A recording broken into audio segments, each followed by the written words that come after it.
আমিন। আওয়াজ একবারে আপনাদের সলো হয়ে গেল, কারণ কি? রমজান মাসে কি ওয়াজ করে রয়েছি নাকি আমি?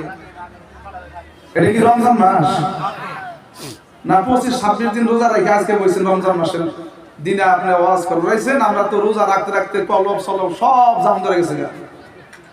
হ্যাঁ, অবাক একটা ভাব বোঝা যায় নাকি? আর প্যান্ডেল তো মাশাআল্লাহ বহুত সুন্দর করে বানাইছেন। মাইকের ভাগে থেকে আওয়াজ দিলে আওয়াজ ক্লিয়ার হয় না, একবারে জায়গায় ভালো। সেজন্য স্টেজ যখন আপনারা সাউন্ড সেট ভাড়া করবেন তখন স্পিকারটাও দামি আনার করেন, ওনার কোনো দোষ না, আপনারা যেভাবে চাইছেন সেইভাবে দিচ্ছে। এইভাবে কথা কইলে যেন বোঝা যায়।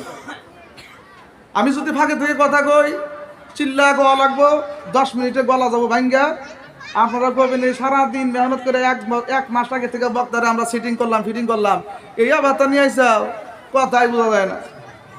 এমন আমি ডেইলি রাইতে ফেব্রুয়ারির 17 তারিখ পর্যন্ত প্রোগ্রাম, এবার করে যদি আপনি করে এখানে কয়া যায় আবার কালকে আর এক জায়গায় গোয়া লাগবো, তাহলে আমাকে তো শরীরটা একটু ঠিক রাখা লাগবে ভাই। তা আমি অল্প সময় কোরআনে কারীম থেকে কথা বলবো, তাফসির করবো। তাফসির কারে কয় বুঝেন? এই এর ভিতরে কি আছে? কোরআন আছে। আমি তো কোরআনেরই তাফসির করবো। এর ভিতরে কি আছে ভাই? কোরআনে কারীম আছে। এই কোরআনে কারীম কিন্তু আর একটা পলিথিন দিয়ে বেষ্টন করা আছে। কি করা আছে? বেষ্টন বুঝেন? তাকে ঘিরাও করা আছে, ঢাকনি দেওয়া আছে। যতক্ষণ পর্যন্ত এটাকে না খুলবেন ততক্ষণ পর্যন্ত ভাববেন কোরআন আছে, কিন্তু দেখা যাবে ভাই? দেখা যাবে না। কোরআনে কারীম যখন তেলাওয়াত হবে, কোরআনের তাফসীর যখন হবে, তরজমা যখন হবে, এটা আপনি শুধু তরজমা না করলে, তাফসীর না করলে বুঝবেন না। আপনার আয়াতের সাথে সাথে তার তরজমা এবং তার সাথে মিলান লাগবে তাফসীর। জোরে কোন কথা ঠিক কিনা? এখন আপনারা কিসসা শুনতে ভালো পান না তাফসীর শুনতে ভালো পান? হ্যাঁ, তাফসীর শুনতে ভালো পান। আচ্ছা, কোরআন শরীফের মধ্যে কিসসা নাই? আছে না কিসসা?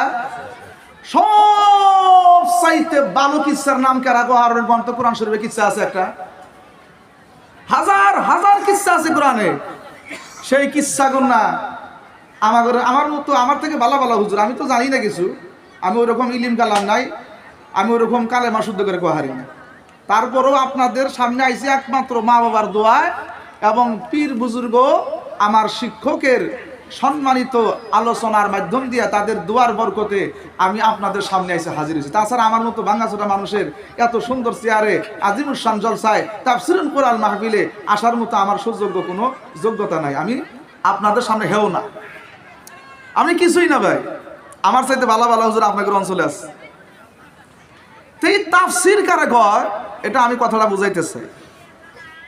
একটা পাতিলের মধ্যে ঢাকন দিয়ে ঢাকে রাখছেন একটা মাল বস্তু, এটাকে উতলা কইরা উলঙ্গ কইরা দেখানোর নাম হইল তাফসীর। সুবহানাল্লাহ বলেন। কথা বলছেন না? ধরেন যে কোরআনের আয়াতটা একটা কাপড় বিন্দে রয়েছে, কোরআনের আয়াতটা কি বিন্দে রয়েছে? কথা কন নাকে কাপড় বিন্দে রয়েছে।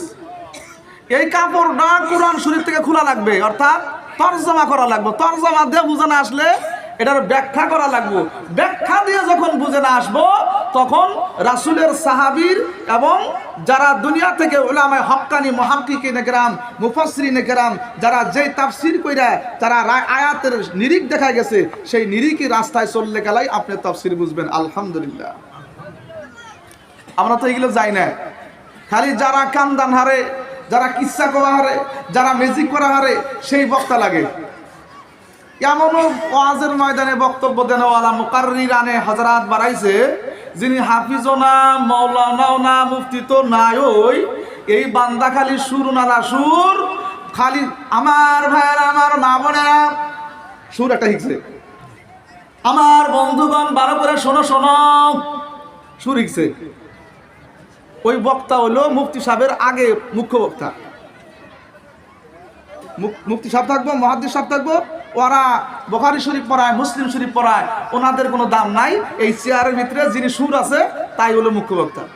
অথচ ইনা এসে উল্টা পুল্টা মেলা ভুক্তভোগী করে গেল, ভোগাভুগি করে গেল।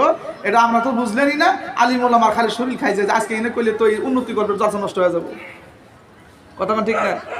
সেই জন্য ভালো ভালো মানুষ, সবচাইতে আল্লাহওয়ালা প্রিয় মানুষ যারা, তাদেরকে দিয়া একটু মুআজমার ভিতরে আখিরি মোনাজাত করাবেন। আপনাদের এই মুআজমা আল্লাহ পাকের কাছে সাফল্যমণ্ডিত হিসাবে হবে, কবুল হবে। জোরে বলেন আমিন।